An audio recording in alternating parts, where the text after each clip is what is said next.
అందులో సందేహం లేదు అధ్యక్ష. ఇక వారు ఇంకోటి కూడా భద్రాద్రి గురించి కూడా మాట్లాడారు అధ్యక్ష. భద్రాద్రి కూడా చెప్తారు అధ్యక్ష. భద్రాద్రి విషయంలో BHEL స్వయంగా ముందుకొచ్చి మేము 2 సంవత్సరాల కాలంలోనే పూర్తి చేసి ఇస్తామని చెప్పినారు అధ్యక్ష. ఆ రోజున్న పరిస్థితులలో మనకు కావాల్సిన దానికంటే 2700 లోటు ఉంది. అదేవిధంగా పక్క రాష్ట్రంలోంచి సహకారం వస్తలేదు. మనకు రావాల్సిన విద్యుత్ పక్క నుంచి పక్క రాష్ట్ర ముఖ్యమంత్రి ఇవ్వడం లేదు. వేరే వాళ్ళతో కొనుక్కుంటున్న అవకాశం ఇస్తలేడు, ఇబ్బందులు పెడుతున్నాడు. ఎంత తొందరగా వీలైతే అంత మనం మన జెన్కో సంస్థ ద్వారానే ఉత్పాదన చేసుకుంటే ఉపయోగం ఉంటుందనే ఉద్దేశంతో BHEL తెలుసుకొని వస్తే ముందుకు వచ్చి మేము 24 నెలల్లో చేస్తామని చెప్తే దాన్ని BHELకి ఇచ్చాం అధ్యక్ష. అక్కడ ఇక్కడ కూడా ఎటువంటి నష్టం జరగలేదు అధ్యక్ష. దురదృష్టవశాత్తు ఎవడో ఒక ద్రోహి చేసిన తప్పు వల్ల, వాడు కుట్ర వల్ల, వాడు NGTలో కేసేసి ఆపడం వల్ల అది ఆలస్యమైందన్న విషయం ఈ సభలోనే అనేక సందర్భాల్లో చర్చకు వచ్చింది. బట్టి గారు ఇక్కడి నుంచి వెళ్ళే ప్రశ్నలు అడిగారు, చెప్పినాం. ఆ రోజే వారి సందేహాలన్నింటి కూడా తీర్చాం అధ్యక్ష. అక్కడ ఎటువంటి చిన్న మిస్టేక్ కూడా జరగలేదనే విషయాన్ని కూడా చెప్తున్నా అధ్యక్ష. ఎవడైతే యాదాద్రి విషయంలో కూడా కేసేసి NGTని పక్కదో పట్టించి అన్ని అనుమతులు తీసుకున్న తర్వాత కూడా మళ్ళీ మన ఇబ్బంది పెట్టే ప్రయత్నం చేసిండో, ఇవాళ వాడు దేశద్రోహిగా తేలిండు, అంతర్జాతీయ నేరాల్లో మొన్ననే దొరికిండు.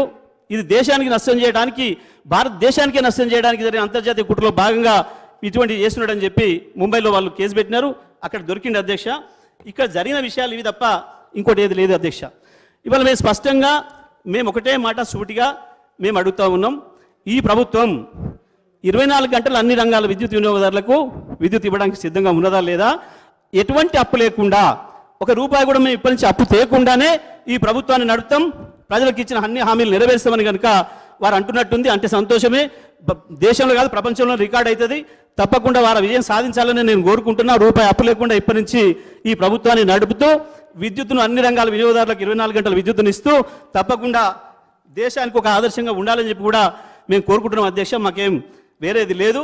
ఎందుకంటే ఈ రాష్ట్ర ప్రభుత్వం ఇంత గొప్ప చేసి దేశానికి ప్రపంచానికి ఆదర్శంగా నిలిస్తే మనందరం కూడా గర్వపడాల్సిందే, అందులో సందేహమే లేదు అధ్యక్ష. ఇక్కడనే ఇంకో విషయాన్ని కూడా ముగిస్తాను అధ్యక్ష మాట్లాడి.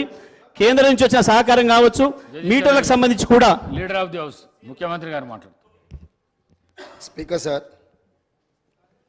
నిన్న ఇవాళ శాసనసభలో మా ప్రభుత్వం ప్రవేశపెట్టిన శ్వేతపత్రాలు ఒకటి ఆర్థిక శాఖకు సంబంధించిన విషయం నిన్న పూర్తి స్థాయిలో ప్రభుత్వం వాస్తవాలను వివరించే ప్రయత్నం చేసింది.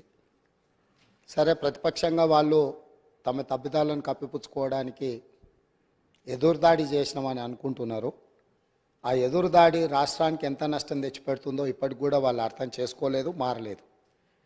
ఈరోజు కూడా మా ఉప ముఖ్యమంత్రి గారు తెలంగాణ రాష్ట్ర ఇంధన శాఖ శ్వేతపత్రాన్ని ఈ సభలో ప్రవేశపెట్టి సభ్యులందరితో చర్చ చేసి తెలంగాణ రాకంటే ముందు ఉన్న పరిస్థితి, తెలంగాణ రాష్ట్రం వచ్చిన తర్వాత గత ప్రభుత్వం 9.5 సంవత్సరాలలో తీసుకున్న నిర్ణయాలు, ఆ నిర్ణయాల వల్ల వచ్చిన ఫలితాలను, దుష్ఫలితాలను సభ ముందు పెట్టడం ద్వారా, ఎందుకంటే ఏ రోజు కూడా 9.5 సంవత్సరాలలో ఆనాటి ప్రభుత్వం వాస్తవాలను సభ ముందు పెట్టడానికి కానీ చర్చించడానికి కానీ ముందుకు రాలే. ఈరోజు ఎందుకు ఈ వాస్తవాలన్నింటినీ ముందల పెడుతున్నాము? ఒక మనిషి ఆసుపత్రికి వెళ్ళి హెల్త్ చెకప్ చేసుకుంటే ఎక్స్రే నుంచి స్కానింగ్ వరకు అన్ని రిపోర్ట్లు తీసుకుంటేనే, బ్లడ్ టెస్ట్ కానీ అన్ని టెస్టులు చేయించుకుంటే, హెల్త్ చెకప్ చేయించుకుంటే ఆ వ్యక్తిలో ఉన్న బలాలు బలహీనతలు అన్నీ తెలిస్తే డాక్టర్గా వారికి వైద్యం అందించడం సులభం అవుతుందని చెప్పి హెల్త్ చెకప్ చేస్తాం.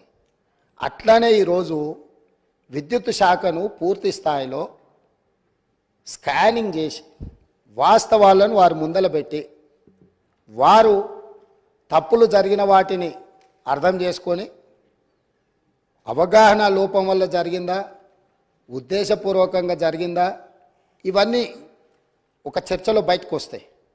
కాకపోతే వాస్తవాలను ఒప్పుకొని హుందాగా 10 సంవత్సరాలు పరిపాలన చేసిన అనుభవం ఉంది మాకని పదే పదే చెప్తారు. ఆ అనుభవాన్ని ఇప్పుడైనా తెలంగాణ రాష్ట్రంలో విద్యుత్ సరఫరాలో, విద్యుత్ ఉత్పత్తిలో సామర్థ్యాన్ని పెంచుకోవడానికి వారు ఉపయోగించుకుంటే బాగుండేది. నేను సూటిగా 3 అంశాలను ప్రస్తావించదలుచుకున్నా. మాజీ మంత్రి జగదీశ్వర్ రెడ్డి గారు ప్రభుత్వానికే సవాల్ విసిరిండ్రు. మీరు విచారణకు ఆదేశించండి, మేము